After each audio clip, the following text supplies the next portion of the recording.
Madame Drijard m'a proposé de faire ce qu'elle a appelé un bouquet final.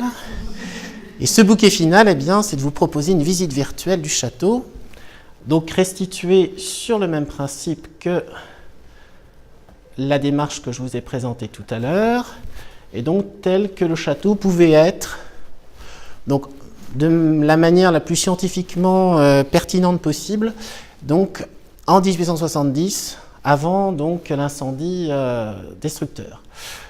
Donc vous avez ici on va commencer d'abord par une restitution de l'ensemble du château, hein.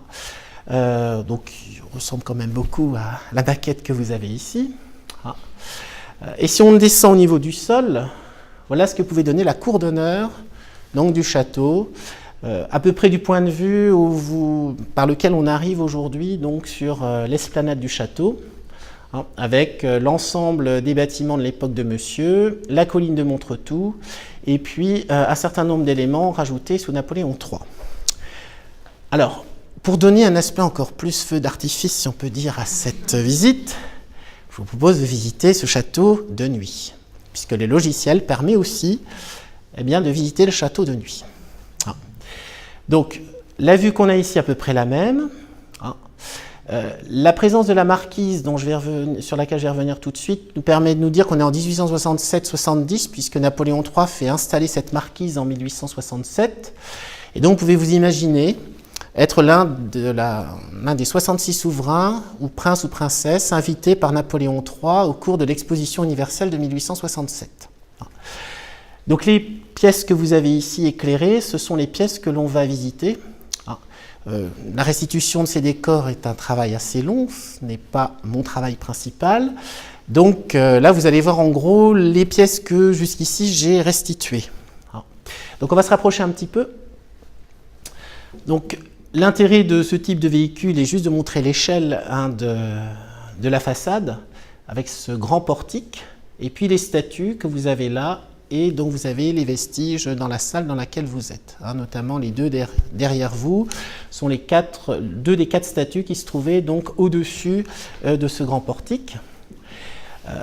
L'accès principal au château à l'époque de Napoléon III se fait donc au fond de la cour, hein, et d'ailleurs vous avez un huissier ici qui vous attend, hein, qui vous invite à rentrer dans le château. Donc on va rentrer dans le château. Et donc la première pièce par laquelle on arrive, c'est le vestibule d'honneur. Alors ce vestibule date de l'époque de Monsieur, donc il a 200 ans lorsque le château va être détruit. Et ce vestibule est orné de colonnes en faux marbre, rajoutées par Louis-Philippe. Enfin, les colonnes datent de l'époque de Monsieur, mais c'est Louis-Philippe qui les a fait peindre en faux marbre. Et puis d'un mobilier avec notamment des poêles que vous avez ici, hein, qui permettent de chauffer la pièce. Alors la pièce est très profonde, c'est un vestibule en deux parties. Et vous êtes ici donc dans la deuxième partie de ce vestibule. Donc prêt à gravir cet escalier, et c'est le lieu où l'empereur et l'impératrice accueillent les invités officiels, la plus prestigieuse étant la reine Victoria, en 1855, est accueillie donc dans ce vestibule par l'impératrice et par l'empereur, donc au pied de ce grand escalier. Alors le vestibule, même chose, le mobilier date pour l'essentiel de Louis-Philippe. Vous avez des vases qui ornent ce vestibule, et vous avez derrière vous donc l'un des 4 vases. Le vase qui est là-bas, c'est l'un des 4 vases donc, qui ornait donc, ce vestibule. On a aussi une statue, Sappho de Pradier, qui est aujourd'hui au musée d'Orsay, puisqu'elle fait partie des œuvres qui ont été retirées avant l'incendie. Donc je vous invite à monter l'escalier. Nous voici dans l'escalier d'honneur. Donc un somptueux escalier installé dans l'ancienne chapelle du château par Mick. Et avec cette grande balustrade en marbre de Rance. Donc là encore, ce sont l'inventaire des marbriers qui nous permet de dire que c'est un décor en marbre de Rance. Tout le décor que vous avez autour étant un décor fin en faux marbre, peint en 1838. Et il faut vous imaginer donc un soir de réception avec 2 rangées de gardes, on appelle les 100 gardes, donc la garde d'élite chargée de la sécurité de la famille impériale, donc qui encadrent les visiteurs, donc qui gravissent cet escalier qui devait être assez vertigineux. Arrivé en haut de l'escalier, on avait cette vue, avec ces grands candélabres qui scandent le rythme de la montée, et surtout ce grand tableau qui a été exécuté après la visite de Victoria. Donc la visite de Victoria a lieu en 1855. Comme c'est un succès diplomatique pour Napoléon III, il va chercher à en garder le souvenir. Et donc la reine, qui est ici, avec son mari le prince Albert, sont reçus par Napoléon et Eugénie. L'escalier est derrière, et vous avez ici aligné sur les marches donc les 100 gardes qui donc font la haie d'honneur pour les souverains. Et donc ce tableau, malheureusement, a disparu pendant l'incendie. On a essayé de le retirer, les Prussiens ont essayé de le retirer, mais ils n'ont pas réussi. Et donc c'est grâce à une aquarelle qui a été faite et qui est aujourd'hui dans les collections de la reine d'Angleterre que j'ai pu replacer une évocation en tout cas du tableau originel. Donc si on s'avance et qu'on pénètre plus avant dans le château, là on a la partie qui date de Monsieur, et vous avez ce somptueux vestibule de marbre, mais qui est entièrement en faux marbre. Munch, alors, ce qui m'a occasionné quelques petits problèmes, c'est-à-dire que dans un premier temps, pour essayer de savoir quels étaient les éléments en marbre de ce salon, je suis allé bêtement chercher dans le mémoire du marbrier. Et je n'ai rien trouvé sur le décor de marbre du salon, à part le dallage en marbre noir et blanc. Et ce n'est qu'en lisant les mémoires de Munch que j'ai découvert, donc le peintre, que finalement c'est un décor qui est entièrement peint en faux marbre. Et ce qui est très intéressant, eh bien, c'est qu'on a tous les types de marbre que Munch peint, et donc ils nous permettent de restituer de manière très précise, là encore avec les dimensions, tous les éléments du décor en faux marbre réalisé en 1838. Même les colonnes qui sont ici, c'est de la pierre recouverte de stuc. Donc on n'a pas un seul élément en marbre dans ce vestibule. Alors, si on entre dans ce petit vestibule, eh bien, on peut aller à droite, dans ce gigantesque salon, le salon de Mars. Donc, salon de Mars, si vous connaissez Versailles, c'est à peu près les dimensions et le volume du salon d'Hercule. Donc, 13 mètres de large, 17 mètres de long. Donc, c'est la pièce principale du château, qui date aussi de Monsieur.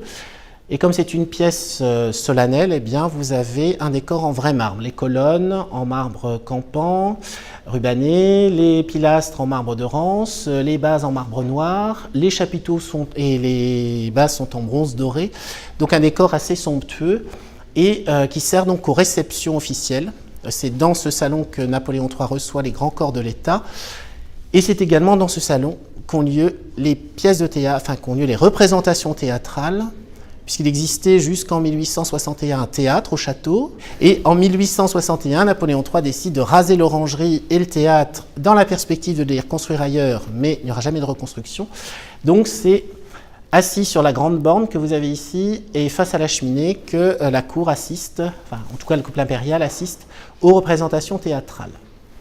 Alors la pièce la plus célèbre, enfin l'élément mobilier le plus célèbre de ce salon, c'est cette gigantesque borne pouf jardinière candélabre, elle a 4 fonctions en un, 3 mètres de large, 4,50 m de haut, que Napoléon III a absolument voulu pour ce salon.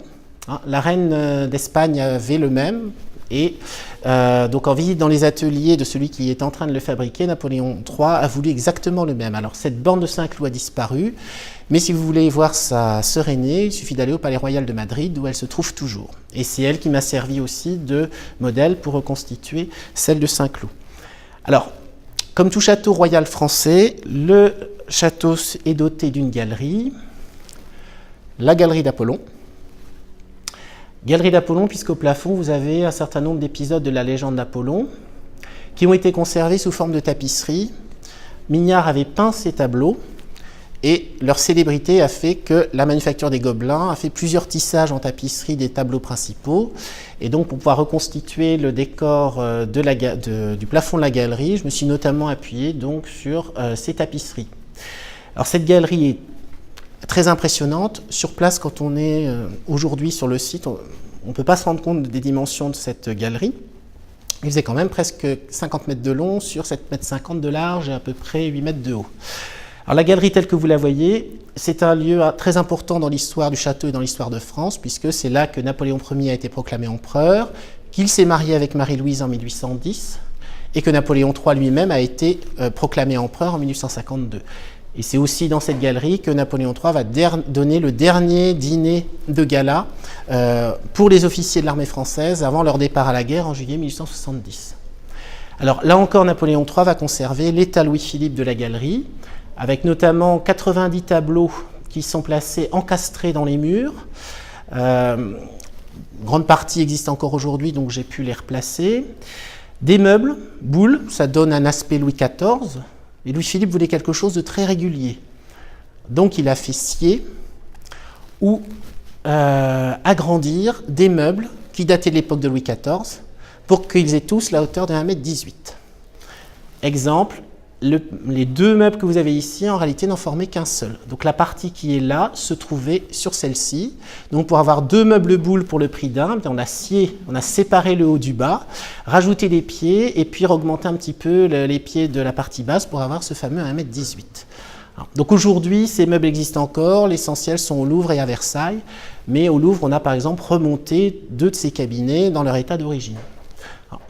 À l'extrémité de la galerie, vous avez une des rares modifications faites à l'époque de Napoléon III, c'est cette statue de Joséphine. Donc Napoléon III a fait remplacer le vase qui se trouvait ici par une statue de Joséphine, qui elle aussi a disparu dans l'incendie. Mais on en avait un moulage en plâtre, donc c'est ce moulage en plâtre qui est conservé à la Malmaison qui a permis de reconstituer donc ce salon. À gauche, à l'extrémité de la galerie, vous avez donc là une autre partie qui est donc le salon de Diane.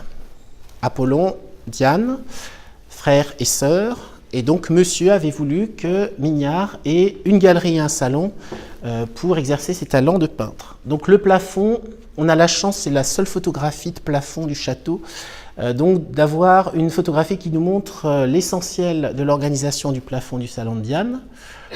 Et là, vous avez un exemple de l'importance des sources écrites, puisque le mur que vous avez ici, on ne le connaît uniquement que grâce aux sources écrites. On n'a qu'une seule photographie du salon de Diane et elle montre ce mur-là. Donc c'est grâce aux mémoires de Munch que l'on sait qu'ici il y avait des portes en miroir, des dessus de portes qui représentaient des trophées de chasse, ou encore que ce sont des trophées de chasse qui étaient au-dessus des fenêtres, et que le décor ici est un décor également en faux marbre, marbre blanc et marbre brèche noire. Par contre, vous avez ici toute une série de tableaux qui ont aussi brûlé, mais par chance, c'était des copies. Donc les tableaux originaux ayant été conservés, on peut reconstituer le décor de ce salon, décor pictural, qu'on appelait le Salon des Orléans, puisque tous les portraits que vous avez ici sont des portraits des ancêtres de Louis-Philippe qui étaient ducs d'Orléans, avec le premier d'entre eux en place d'honneur au-dessus de la cheminée, Philippe, le frère de Louis XIV. Alors, ce salon servait aussi, depuis l'époque de Marie-Antoinette, de salon de la chapelle, puisque l'escalier ne servait plus, l'escalier d'honneur avait entraîné la suppression de la chapelle, il fallait une nouvelle chapelle dans le château. Donc Mick a ajouté un bâtiment dans le prolongement du salon de Diane, et tous les dimanches matins à 11 h, c'est dans cette chapelle extrêmement sobre qu'avait lieu donc la messe destinée à la cour. Donc là encore, on a des photographies avant l'incendie, mais on en a aussi après, parce que les photographies après l'incendie ne sont pas négligées, parce qu'on a des décors en plâtre, des décors en pierre, qui pour beaucoup ont résisté à l'incendie. Par exemple, le bas-relief qui était au-dessus de l'autel est resté à peu près intact, donc c'est une photographie du bas-relief que j'ai pu intégrer dans cette modélisation. Alors comme c'est la chapelle d'un château royal, il faut une tribune royale, donc qui permet d'accéder directement depuis les appartements donc à la chapelle. Et vous avez ici donc les deux fauteuils destinés à l'empereur et l'impératrice, dont vous pouvez voir un exemplaire au musée des Yvelines, ici à Saint-Cloud.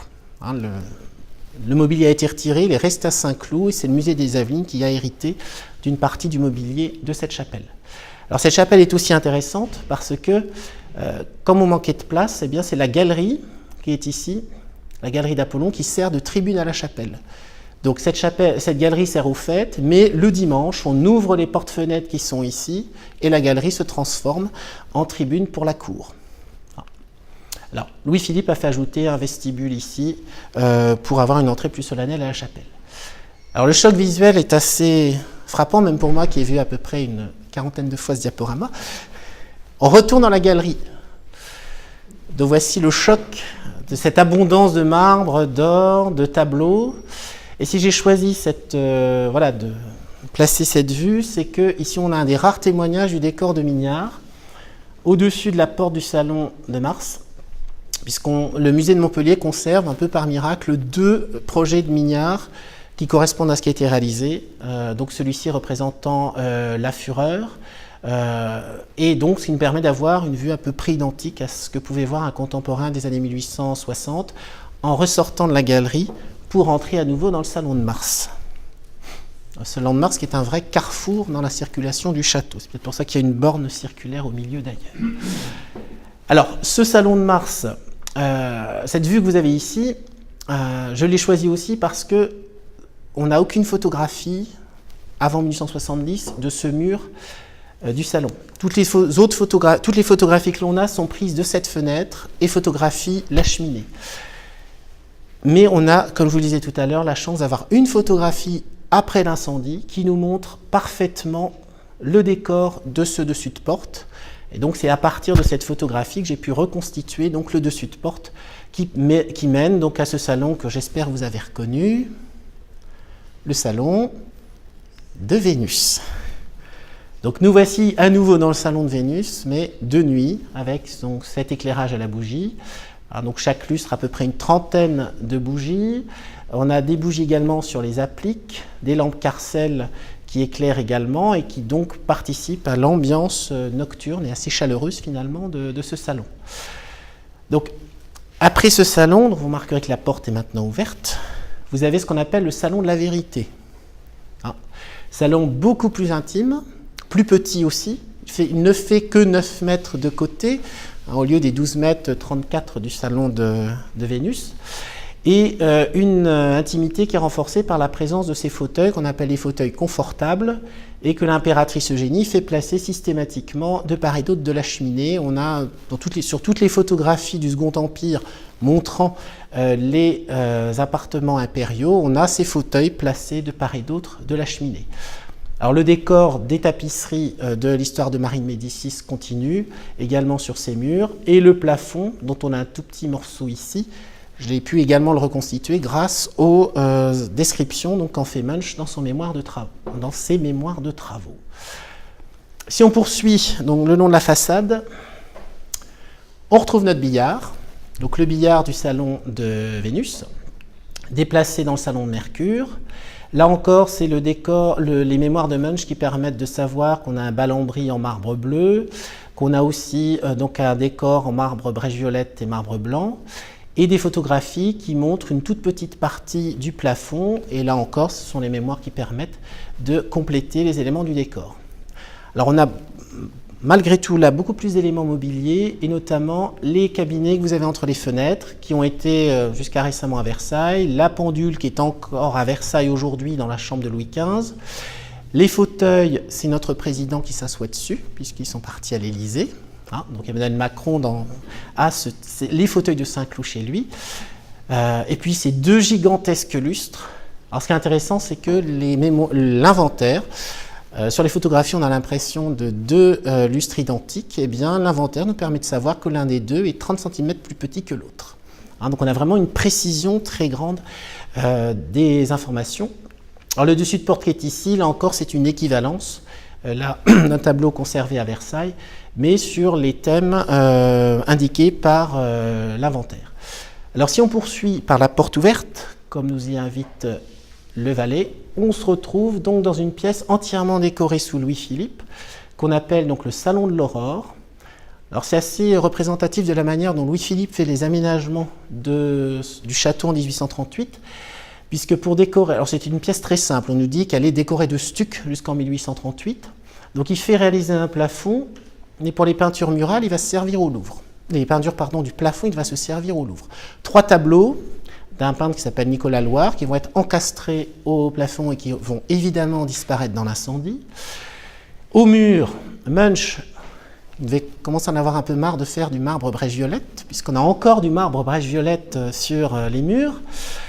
Et puis ce décor de très somptueux trophées dorés qui rappellent ceux de la Galerie des Glaces de Versailles en bronze doré, mais qui sont en carton moulé, Et pour éviter que ça s'écrase, c'est un carton qui ne devait pas être très épais, eh bien, le mémoire nous indique qu'il y a des renforts en bois derrière.